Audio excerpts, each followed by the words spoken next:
Is Kevin. Please applaud. Wow. So as soon as I moved into New Hampshire, I called myself the president of NHPOD, New Hampshire Parents Involved in Education. So I've been involved in education for about 10 years since the arrival of Common Core, and I knew it was a bad thing. I'm a college professor, I teach philosophy and ethics, I'm a published author, I really know a lot of scholastic stuff, and I knew that Common Core was a travesty and should not be accepted.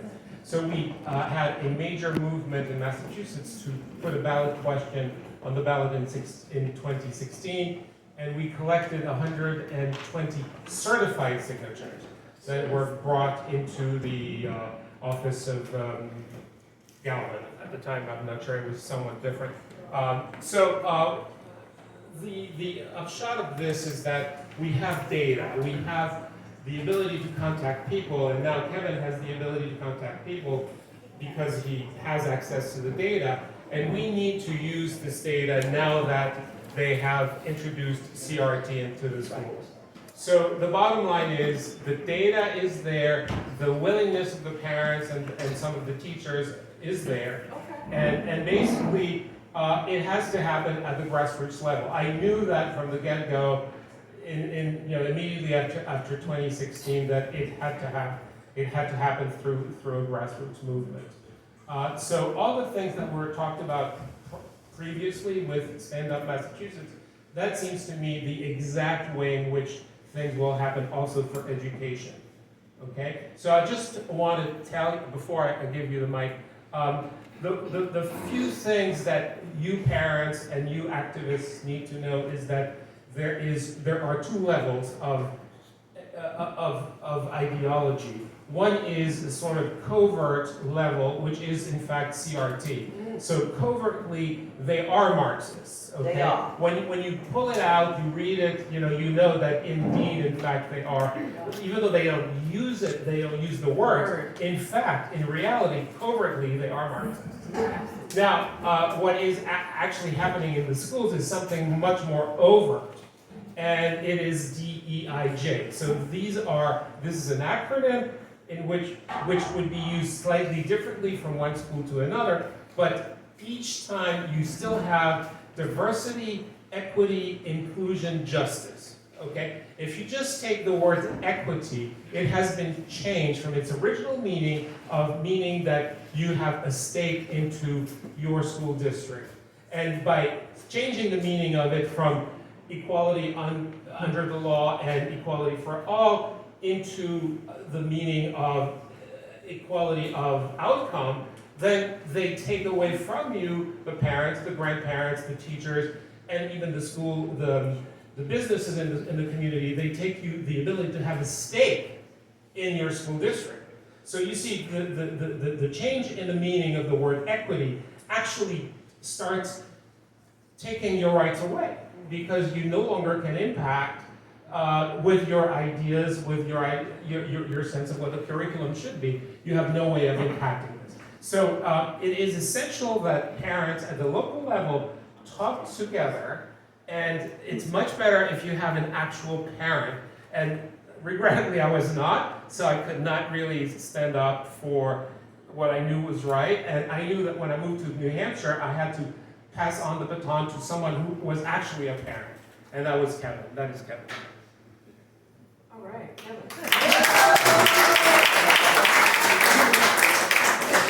Thanks. Just to follow up on the equity discussion, what do we call America? We call it the what? The land of opportunity, right? Right. Equity is the antithesis of opportunity. Think of it. If I said that everybody here is going to have an equitable result, we're all going to end up in the same place, does anybody have any opportunity? No. Does anybody have any reason to excel or to drive or to even get out of bed in the morning? You're going to get the same thing, no matter what. Exactly. So yes, equity by nature is the antithesis of America.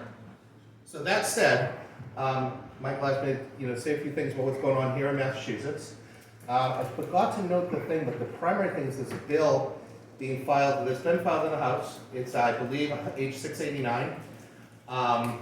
And it will basically require a CRT curriculum in Massachusetts. It creates a whole board, of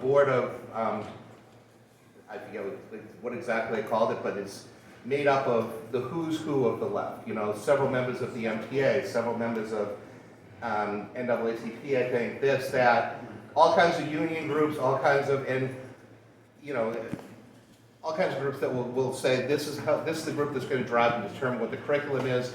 Every school district would have to report on what they're doing towards the goals that this is set. I mean, basically, we're going to stop teaching the 3 hours and we're just going to teach races. That's it. Yeah. If this bill was to pass, that's the short version. Yes. So that was part of it. Another part, in 2018, DESE updated their standards. They said the 8th grade is going to be civics now. That sounds great. I bet everybody in this room would be like, yeah, we should teach civics. We always hear we should teach civics in school. And actually, what DESE came up with was pretty good. They came up with a framework, and they said there's going to be 7 topics: philosophical foundation of the United States political system, development of the U.S. government, institutions of the U.S. government, rights and responsibilities of citizens, Constitution Amendment, Supreme Court, structures of Massachusetts state and local, freedom of the press and news media. Nobody's going to disagree with that. Sounds great, right? Okay. And it could be great. In some districts, I've talked to some parents that said they're very happy with the civics program. You know, teachers have made it up. They did a great job. I've looked at what some of their kids were studying. Awesome.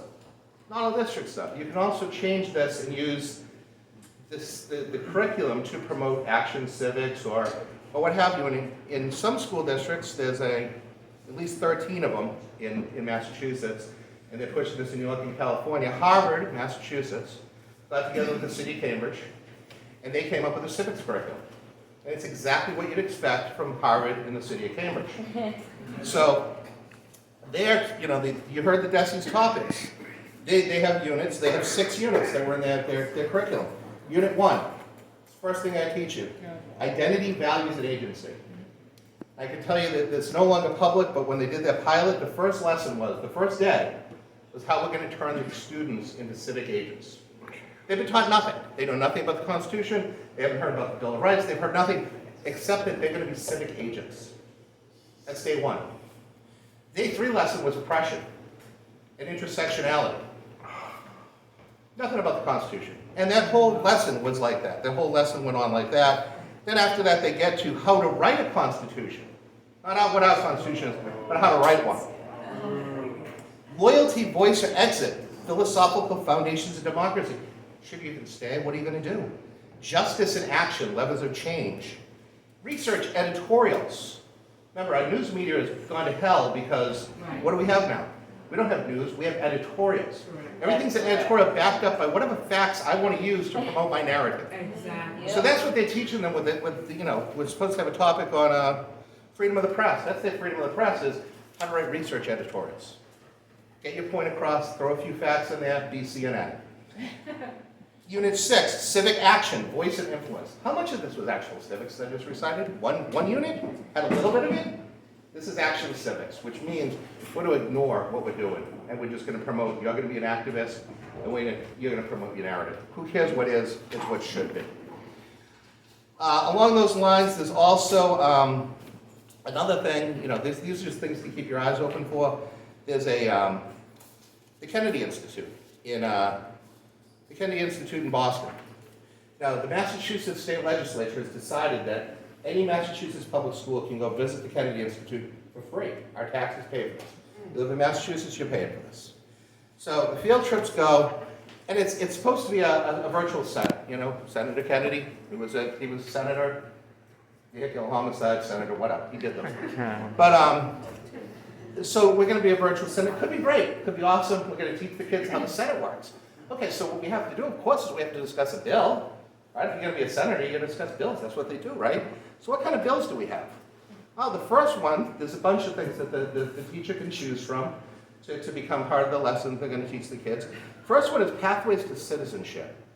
It's designed for grades 4 to 8. The students learn about the challenges facing modern-day immigrants, not undocumented aliens, not illegal aliens, modern-day immigrants, and work together as senators to build a bill that defines a pathway to citizenship for 4 groups of undocumented immigrants: dreamers, farm workers, refugees, and a general immigrant population. What about drug cartels? Huh? What about drug I think they fall into the general immigrant population. Okay. All right. The next one is pathways to environmental justice. Again, for grades 4 through 8. And then there's more in today's vote. Now this one gets into pending legislation at the Senate currently. So which bills are we going to pull out? The Electoral College. Yes. Learn more about the history, function, and significance of the college and why there's a movement to end and replace it. The Green New Deal. Unpack and reshape the national economy in order to better protect our planet from climate change. Voting rights. Consider national legislative solutions to issues around voter access and election integrity. That's HR 1. So is that unbiased? Is that something your kid's going to go in and go, this is how the Senate works? Or is the kid going to come home going, Mom, we need mail-in voting because these people can't figure out how to get an ID? Right? I mean, that's what it is. You know, or, hey, Mom, you know, why are you talking about, you know, immigration? Everybody should have a pathway to citizenship, shouldn't they? Right. Why shouldn't have borders? It's racist. Gotcha. So, yeah, that's what they're teaching. So, what can you do? A lot of parents have begun to start to make groups. There may already be a group in your town. Facebook is mentioned. We all know it's the evil empire, but you have to use it. Everybody's on Facebook. You go to an echo chamber, you know, other place, it's going to be that. And you have to get independents and even Democrats. This is not about a partisan issue. It's not at all a partisan issue. Everybody hates this stuff going on in their schools. Nobody likes the indoctrination. So, but first you can reach out to, you know, if there's nothing in your town, you know, Google your town. Everybody has the town pages. See if there's one that's on schools. See if there's one that's on CRT. Look in there. If there's not, maybe start one. Maybe start a private group. Look around for conservative friends. Look around at the mom's page or whatever. See if you see people posting about being upset about the schools or whatnot. Invite them in. Start talking to them. My group, MA Pi, which is a subset of US Pi, I have a Facebook page. Under MA Pi, it's a public page. I also have a private group. So people can share ideas. Look up either of those, join the groups, join the page. I'm the one moderating it. You send an IM, you're going to get me most likely. So those are the ways you can do it. The most important thing, though, is to sit down and talk to your kids. Check out what they're doing. There's usually a folder that comes home to see what's coming home in the exercises. If nothing's coming home, get in touch with the teacher. Hey, I want to see what you're teaching in class. Ask your kids.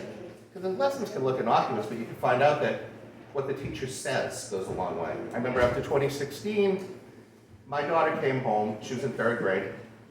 And I said, you know, I was wondering, so what did they say about the election? She said, well, they said, the teacher came in and said, a lot of people are going to be unhappy about the elections, so we're just not going to talk about it. And I took that, and my 3rd grader, and I'm like, yeah, and if it had gone the other way, this woman would have been running in the classroom, oh my God, first woman president, this is awesome, let's spend the entire day talking about how great this is. So, you know, that was mild though. Some of the teachers were actually, there was the next town over for me, some teacher actually wrote a letter to his students saying that if your parents voted for Trump, you're a racist. You know, he kept his job. No. Yes. I think he was promoted. Yeah. So, you know, you got to keep an eye. You got to talk to your kids. You got to get involved. I think that about covers it, right? Yeah, that's very important what you're saying. I think just talking to your other parents is vital, because then you can start doing little videos of what it is that they believe, and you do interviews even of the superintendent or of the people in the school committee, and then you share that. It's completely objective. You just ask questions, they respond, you post this, and then you maybe have a follow-up question. And I think it is the local groups like your group who is now going to be informed of the civics teacher in particular. You didn't mention this. If you would mention this, because you have done additional research that you will share, and then the other parents are going to be outraged by what you found out. And different teachers, not, you know, most districts don't require you to do, every teacher do the same thing. So you could talk to somebody and they could be like, oh, Mrs. Jones is awesome. She's teaching this awesome curriculum, yada, yada. Your kid's going to have Mr. Smith. And you figure, well, Mrs. Jones, I heard that 4th grade's doing this, or 5th grade, she's great. Mr. Smith, no, he's not going that way. He's going completely different. So it really is parent to parent. Really important to build a network of parents that have coverage in the grades. And not only that, there's safety in numbers. You go in and you sit down, try to sit down with the superintendent, principal, you know, whoever, you're one lunatic. You know, you go to the school committee, you're the one person that gets up and speaks. That person's crazy, we dismiss them, they go away. 10 people show up. Even if only one person speaks, but 10 people sit behind them and clap, now there's something going on there. Yep. Now you're not the one crazy person, so safety in numbers is really important. And you do follow up with letters, and you create a batch of letters that subsequently add fuel, fire to the fuel, or vice versa. And what Michael's saying about like going to school committee meetings, videoing them. If you're not, now my particular town, they video every meeting and they put it on YouTube, so it is there. But some towns don't. And sometimes there's meetings that aren't being videoed. You go and take a video and you go, I'm gonna post this on YouTube. They're gonna pay a little more attention, And anybody can, just put meeting law in Massachusetts. Anybody can walk in with a camera and take video of that meeting and throw it up on YouTube. That's completely legal. So that's just what Michael's saying. You get in with the superintendent, there you might have to ask the question, but, you can throw that kind of stuff up if you want to and say, hey, this is what this person said, The reason I became kind of famous in Massachusetts is because in general, when they voted on Common Core, I knew they were voting outside of the city hall where it would have been recorded, and I went in with a big camera and I recorded it, and then I posted it, and of course they were furious that someone did it. So basically, you have the power with this to really impact your community. Just to tell you, yesterday I video recorded Vernon Jones, and I posted it on the way over back home, and it got 23 views already.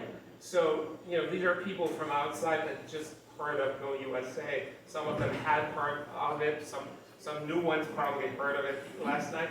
But this is power. You need to know you have power by video recording and uploading on YouTube. Each one of them.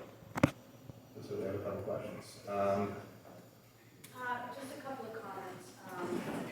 One thing is, I hear a lot of people talking about the answer is to send their kids to private school. A lot of parents are doing that. The thing is, private schools have been doing this a long time because they have the money earlier to hire these DEI people, and they're coming from these elite universities that are sending their kids to these private schools. So that's the one thing. Another thing I want parents to look out for is you need to pay attention to your after-school programs, because your after-school programs are also offering things like Mock and Win, and it's all centered around this stuff. So pay attention to what's going on in your after-school programs too. If you're a full-time parent that's working. The other thing too, I want to make sure that people understand that there are teachers out there that are too afraid to speak up, and we need to find a way to support those teachers and help them along, to help them give a voice. Because when I work at a school, I get notes on my car from teachers that are too afraid to speak up. I get private messages from them, and there are many of them out there, but they don't know how to do it because they don't feel they have the support, and they will definitely lose their job. So, we need to find a way to help those parents, those teachers find their voice and be able to fight that. And there probably are students too who Exactly. actually disagree with the group thing. Kids were saying that yesterday when they had a panel about that. Yeah, they get shut in their schools because nobody wants to be friends with conservative kids. Tim, there's a fellow here, Tim, who can testify to the fact that in the universities and colleges, there are people who really want to fight this thing. I think you had your hand up next. Yeah, it's a nightmare even in private schools. I have a friend whose daughters are in like a boarding school, and he just got a new head in, and he said that he's not accepting any religious exemptions. And the other thing is, what is your organization called again? So that. The parent organization, the national organization is US Pi, and it's uspie.org is the website, and they are a United States Parents Involved in Education. My subgroup, each state has chapters, and so mine's MA-Pi, and you should be able to. PIE. Okay. Parents Involved in Education, PIE. Okay. And really, I'm on Facebook. I think there's a stub of a website out there, but it's not built out, so just look it up on Facebook. I think it's MA-PIE is the Facebook page. You'll know when you see it. We run time for Yes. 2 more questions, and then Charlie. Thanks, Sean. I was just going to say, it's really important to support the teachers who don't want to teach us terrible things, and like the last questioner said, a lot more too afraid to speak up.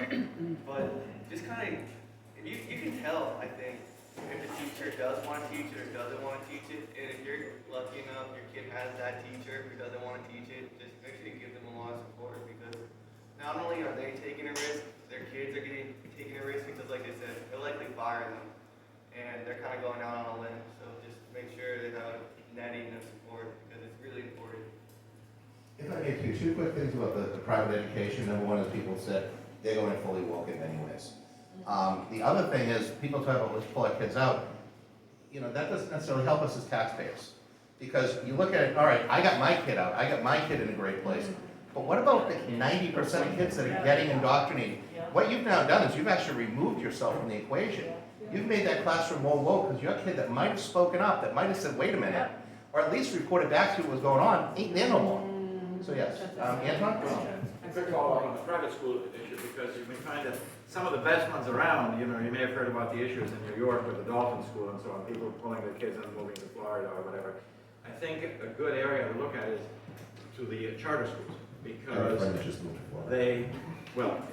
they are much more responsive to parents, I think, and whenever a kid moves out of the public system to the charter school, which is also public, by the way, the actual local district feels the sting because it costs them money, right? You move your kid to private school, and they're actually better off the way the system is set up, and you know, we can have a longer discussion on that. I'm not very involved in it, but otherwise, you go to the charter school, now they feel the sting.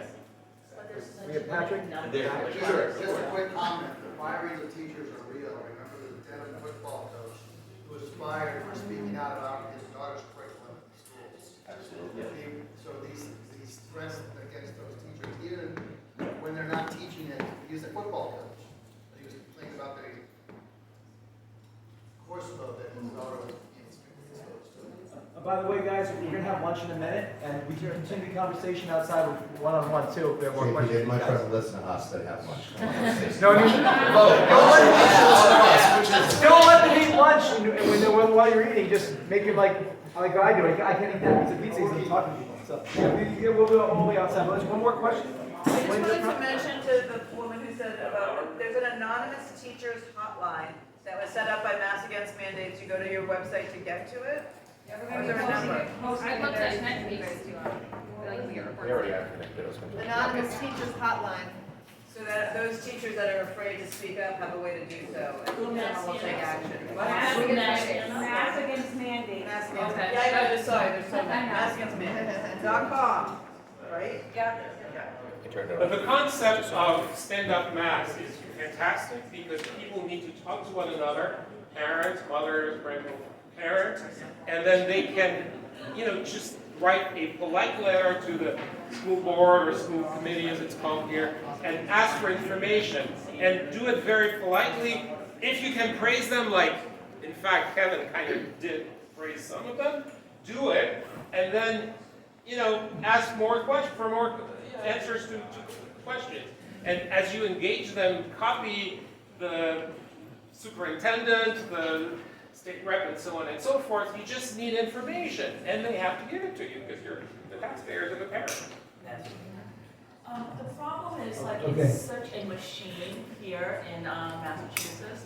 Like, these teachers, superintendents, principals, they're all basically Democrat political appointees. Well, Okay. but then you start writing cards. Okay, so once you build your group up, you start, you know, writing cards that several of you will do and send out, and in the end they'll feel the sting, or very quickly they'll feel the sting, just like this senator woman who had to flee her house just because she couldn't take the heat, right? If you go at it that way, they will feel the heat. You know, you send them cards to their neighbors saying, oh, this woman is, or this state rep is for something racist, you know, calling my child racist because my child is black, or, you know, whatever. So thank you, everybody. What a great presentation. Hand of applause to these guys. Thank you, Michael.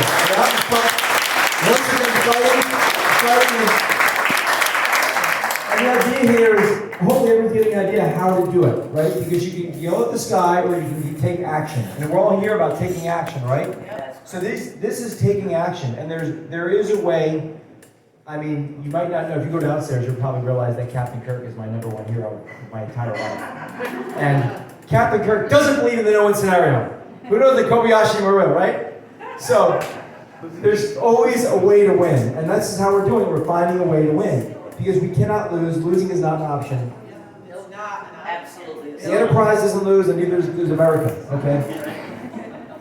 Neither, and Western civilization, we won a bunch of times against very evil forces, and we can't lose it again. So this is how we're doing it. And just to give you an idea, once again, on our rating system we talked about, the vast majority of people who support us. It's these leftist creeps that get in and get appointed. They're authoritarian creeps. They're running things, they're ruining your kids' lives, and we have like 80% of the public, give or take, behind us. So remember that. We have the people behind us. Those are the guys on the far left, lunatic fringe that are running things. We've got to take it back. We've got the numbers, they don't. Remember that. Okay? So we're having lunch, okay, in a moment. We have pizza. We need to, before we go, we have some more talks after this. First, we're going to get into more details on how our cool, awesome rating system that will take down the existing power structures will work. Okay? Like, take it down, ideally. They're going to really hate us for this when we get this going. So Jonathan Leno's and others from the rating team, we're going to talk about how that works.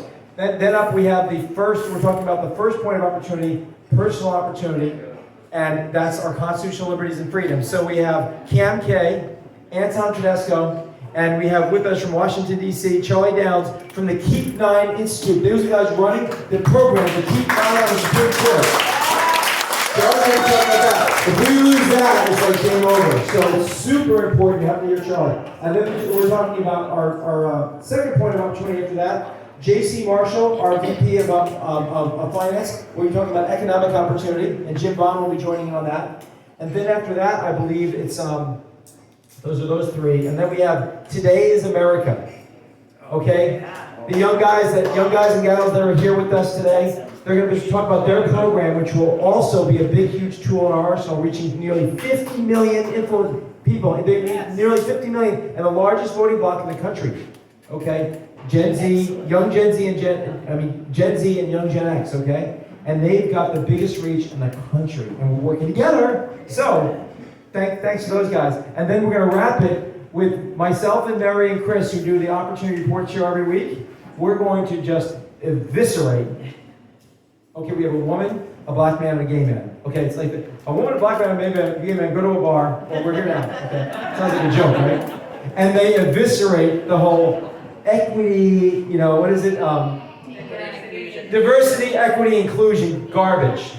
It's garbage. It doesn't mean anything to do with those three words. Well, equity it does, because that's an evil word. But we're going to go and we're going to say how stupid it is, and corporate America is just as bad as the government. Okay? Yes. So we'll wrap up with that. So guys, stick around, get lunch. We have pizzas. Please go outside. It's not that hot out. You can eat up in there. We want everybody out of this room because we need